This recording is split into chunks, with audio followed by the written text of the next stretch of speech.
when you come there, yeah, use that hip a little bit more. So you're gonna, and then let the hip bring forward. So what happens is that when you drive through this leg, when you go back, and then drive through this one to bring it forward. So play with that a little bit. Is I want you to imagine that my hand's on your chest. You're hinging and leaning into my hand.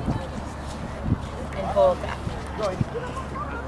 It's the lower body. It's just like with wall, it's a lower body power circle. So when I was showing you guys, your upper body's going to respond to that. And that'll actually help when you start to feel tense up there, because then you're like this instead of like this. So just, do you want to... Okay, now use your hips.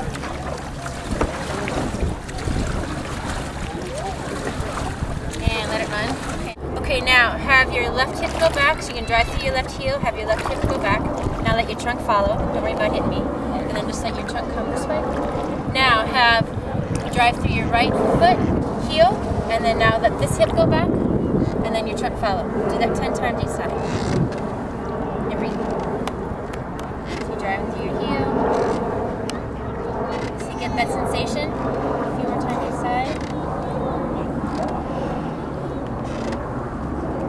This side, you're gonna let this hip go back, and you're driving. Keep driving your heel here. And then on the recovery, you drive through this leg and come here. So see how your trunk follows that? You automatically get rotation, right? Yeah. Okay, now try that. I'm going to hold the canoe. And let that hip really, there you go. Now keep forward a little bit more with your body. Hinge it. There you go.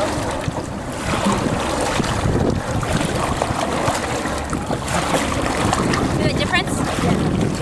So get your lower body into it, and be careful of sitting up in here. So keep forward more. Okay. So let your show the fish your tongue. Okay, so play with that a little bit. So just go.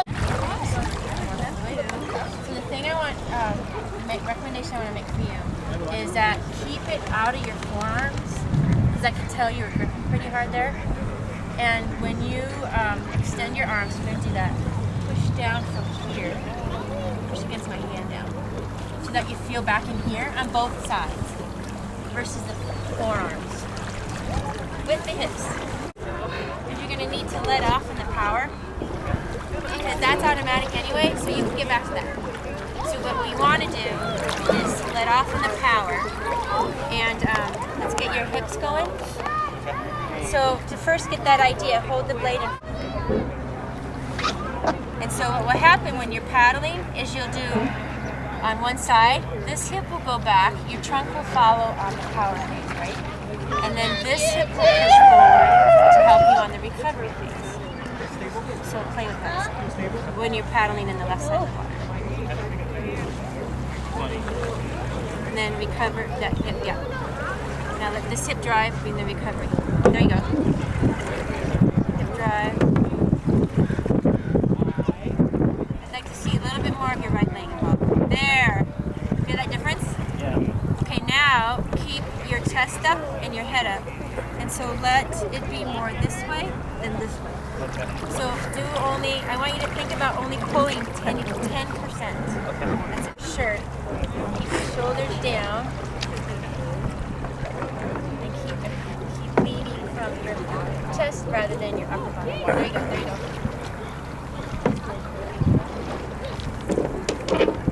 So you're a little less in here and more in here. See that difference?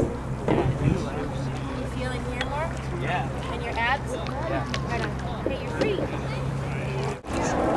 Use your legs. I'm going to maneuver you. Hinging. One more. Where do you feel it?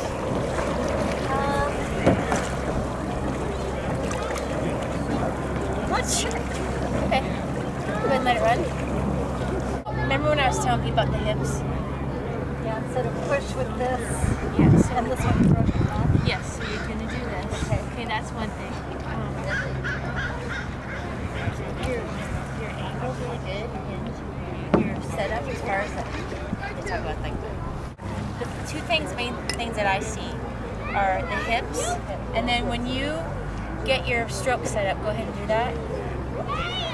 Is that instead of keeping it so much in the forearms, push down and through. Push down against my hand. And then hip forward. Explore your body, see the difference? Yeah. So that you're driving down and through from, sometimes I tell people, imagine you're in a cast, right? And you want to be here and you're in this cast. Versus, because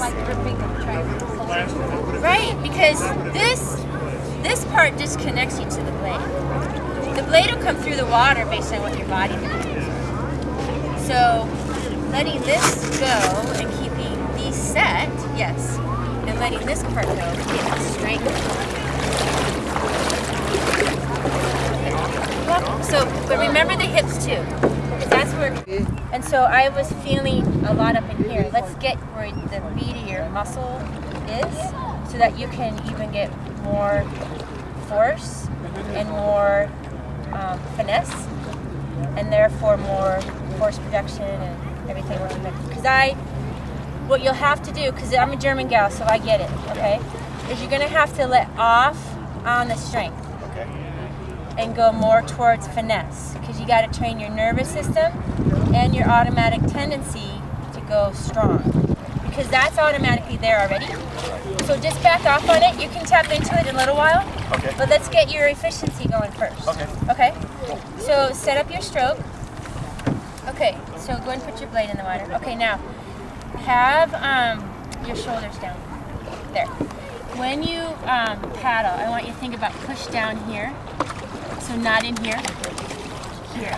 Yes. Same on this side. And so you're pushing down even. So still keep your chest facing that way. So this hip's forward. Yeah, that hip's back. There you go. Okay, now I'm going to hold the blade, and I want you to engage like you're going to pull through the water. Okay, see how your arm flex? That's because you started to get this going. Keep this down. You're going to go down and through. So if I put my hand here, and then keep your, yes. Okay, now play with that. And then now go and go all the way through. Hip forward. Keep going. There you go. Now, see how this was going like that? So you want to be careful of, if you get up and over like this, then that's going to happen. So keep it more like this. Yes. So it's not that you're caving it, you're just letting it follow through. Yeah, and this stays down. And your hips